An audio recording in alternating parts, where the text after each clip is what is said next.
నా పేరు ధిరావత్ అఖిల్. మాది ధిరావతండ, మిర్యాలగూడ మండలం, నల్గొండ జిల్లా. మాది మిర్యాలగూడ నియోజకవర్గం. మేము ధిరావతండకి చాలా దాదాపు 15 సంవత్సరాల నుండి అధికారం కోసం ట్రై చేస్తున్నాము. కానీ ఈసారి ఖచ్చితంగా రాబోయే ఎన్నికల్లో ఖచ్చితంగా సర్పంచ్గా నిలబడతాం, గెలుస్తామనేసి ధీమా ఉంది. ధిరావతండకి చాలా పనులు చేయాలని ఒక ఆతృతతోటి మేము గత 50-60 సంవత్సరాల నుండి మా తాత ముత్తాతల నుండి కాంగ్రెస్ పార్టీలోనే ఉన్నాం. ప్రస్తుత ఎమ్మెల్యే బత్తుల లక్ష్మారెడ్డి గారు మాకు చాలా సహకరిస్తారు. మా తండకి ప్రతి ఒక్కటి ఏదైనా మంచి చేయాలనే ఉద్దేశంతో, 10 మందికి సహాయపడాలనే ఉద్దేశంతో, అదేవిధంగా ప్రతి ఒక్కరికి అందుబాటులో ఉంటూ పనిచేయాలనేసి ఒక దృఢ నిశ్చయంతో రాజకీయాలు రావడం జరుగుతుంది. 10 సంవత్సరాల నుండి ప్రత్యక్ష రాజకీయాల్లో ఉన్నామండి. జనాలకు మంచి చేయాలనే ఒక ఉద్దేశంతో రాజకీయాలు రావడం జరుగుతుంది. జనాలకు మంచి చేయాలనే ఉద్దేశంలో జీతము ఉద్యోగం పెద్దగా అనిపించలేదు. మా తండల దాదాపుగా ఈ 10 సంవత్సరాల నుండి ఇంద్రమ్మ ఇల్లు అప్పుడు కట్టించినాయి, ఇప్పుడు ఏం రాలేదు. ఇంకోటి రోడ్లు కానీ ప్రత్యక్షం మా ఊరికి ఉండే మెయిన్ రోడ్డు ఇప్పుడు దాకా మేము 10 సంవత్సరాలు ఎంత రిక్వెస్ట్ చేసినా ఆ రోడ్డు రాలేదు.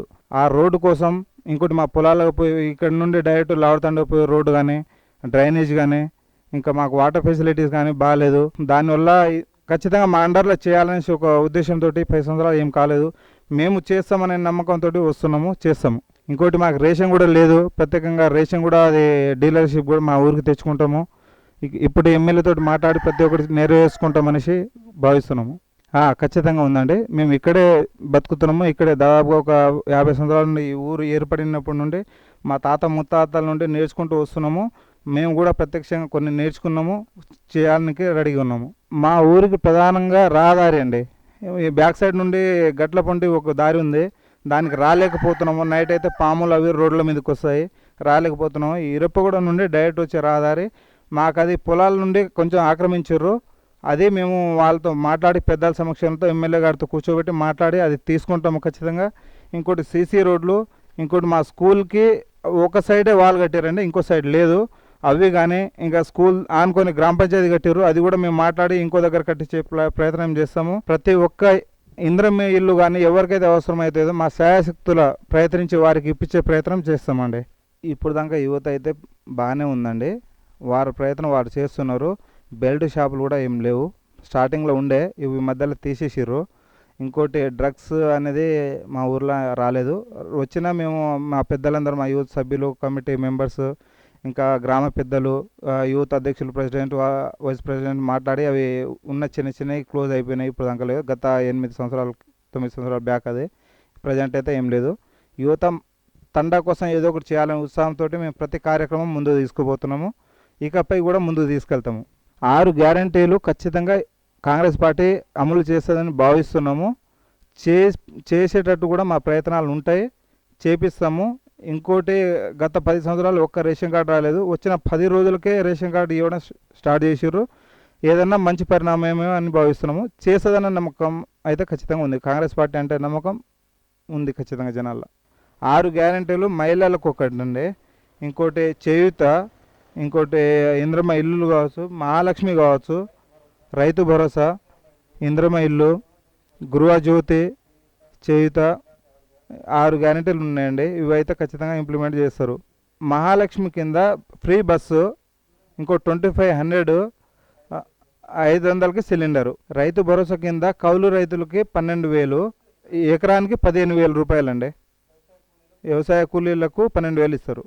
ఇప్పుడు ఇంద్రమ్మ ఇల్లుల్లో వస్తే ఇంద్రమ్మ ఇల్లులకి 5 లక్షలు అరువులకి ఖచ్చితంగా ఇస్తారు. అమరవీరుల కంటే మన ఊర్లో ప్రజెంట్ అయితే అమరవీరుల నుండి లేదా సర్టిఫికెట్లు కావాలంటే మన దగ్గర కావు, ఇప్పుడు చేయించుకునే అవి కావు. ఎఫ్ఐఆర్లు లేవండి ఏ ఉద్యమంలో ఉన్న వాళ్ళు. ఇప్పుడైతే ప్రజెంట్ అది ఎఫ్ఐఆర్లు అవన్నీ కావు. మనం ఏదన్నా చేసినా కానీ జెన్యున్గా చేయాలి, చేస్తేనే అవుతాయి. కాబట్టి మనం ఏదో ఫేక్ పెట్టుకొని చేయాలంటే మన తని కాదు. మనం జరిగేది మాత్రమే చెప్తాం. నేను సర్పంచ్గా ఎన్నికైతే ఖచ్చితంగా చెప్తున్నానండి, పార్టీతో సంబంధం లేదు.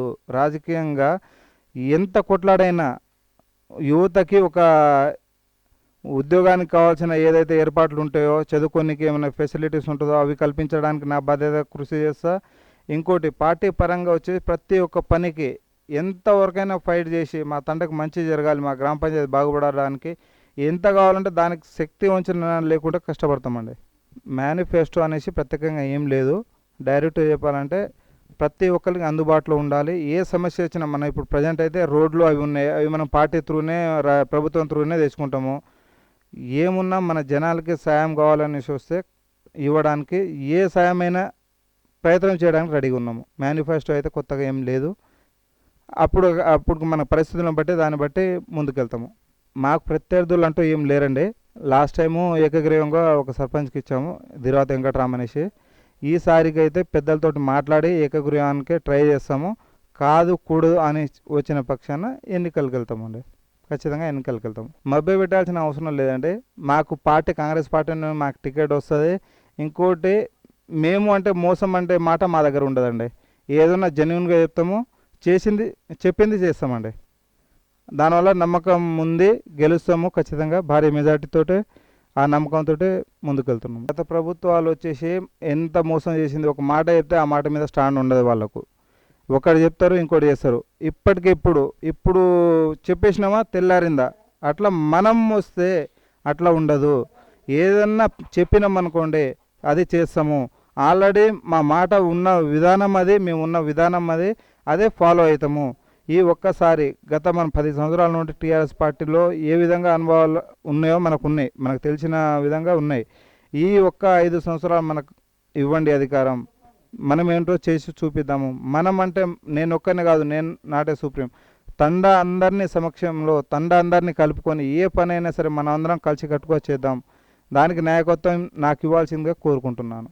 ఏదైతే ఈరోజు చెప్తున్నామో మాట, అదే మాటని 110% ఖచ్చితంగా నెరవేరుస్తాము. ఏ విషయంలో ఏ పార్టీల దగ్గర రాజీ పడాల్సిన అవసరం మాకైతే లేదు.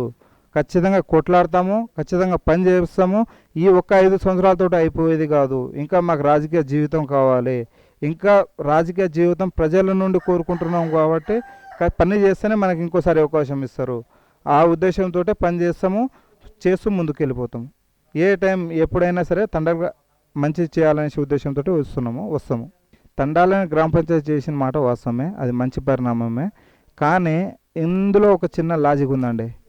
తండాలని సపరేట్ గ్రామ పంచాయతీ చేసారు. దేనికంటే ఫస్ట్ వచ్చిన 5 సంవత్సరాల్లో చేయలు, తర్వాత వాళ్ళకు మళ్ళీ ఓడిపోతామన్న భయంతో ముందస్తు పోయారు. అప్పుడు మాకు ఓడిపోవడానికి ముందు మాకు నాయకులు ప్రతి ఓటర్కి దగ్గర పోవాలంటే కష్టమవుతుంది.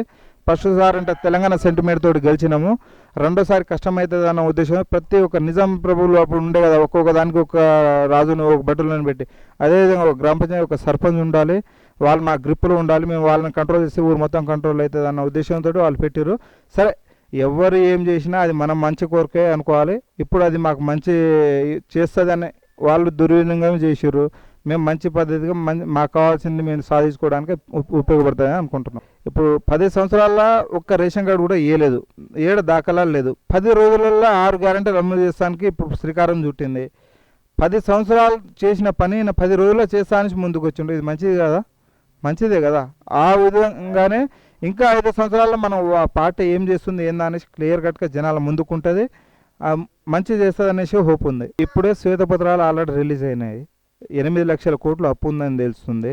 ఇప్పుడు అప్పు చేయాల్సిన పని లేదు. దానికే వాళ్ళు స్కాములు చేయకుండా సరిపోతుందండి. స్కాములు చేయకుండా, దుర్వినియోగం చేయకుండా, ఇష్టం వచ్చినట్టు ఖర్చు చేయకుంటే రాష్ట్రం మంచిగా ఉంటుంది. వాళ్ళ లెక్కన ఒక కాళేశ్వరాన్ని కట్టి 4 పిల్లలు కట్టేసి ఆ పిల్లలు కుంగిపోవడం, దానివల్ల ఇసుక వాడక డబ్బులు మొత్తం నొక్కడం, అట్లా చేయాల్సిన పని లేదు. అది కాకుంటే రాష్ట్రము మంచి డెవలప్ చేసుకోవచ్చు. ఒకటి దుర్వినియోగం మాత్రం చేయొద్దు. అది చేస్తే ఇంకా అప్పుల పాలవుతాం, ఇంకా కష్టాలు పడతాం. అది మాత్రం చేయరనేసి మేము అనుకుంటున్నాము.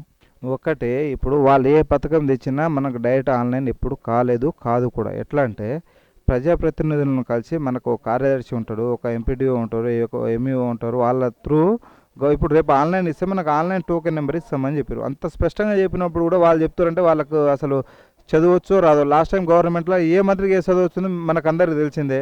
విద్యాశాఖ మంత్రి ఏమో 0 చదువు, ఆమె పేరు ఆయనకి రాదు. మళ్ళీ కార్మిక శాఖ మంత్రి ఏమో ఆయనకు మల్లారెడ్డి అన్న పేరు రాదు, పోలీస్ స్పెల్లింగ్ తెలియదు. వాళ్ళు ఇప్పుడు ప్రభుత్వం గురించి మాట్లాడతారా అంటే?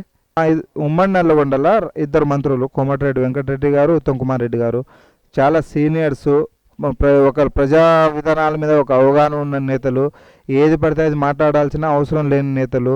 వాళ్ళు సబ్జెక్ట్ మాత్రమే మాట్లాడతారు. వీళ్ళ రకం చిల్లర, బీఆర్ఎస్ వాళ్ళ చిల్లర మాట్లాడారు. వాళ్ళకు ఒక విఘ్నత ఉంది.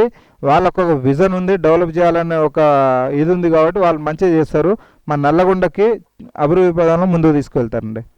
ఓల్ ఇద్దరు మంత్రులే కాదు, ఇంకా కొందరిని యాడ్ చేసే ఛాన్సెస్ ఉంది.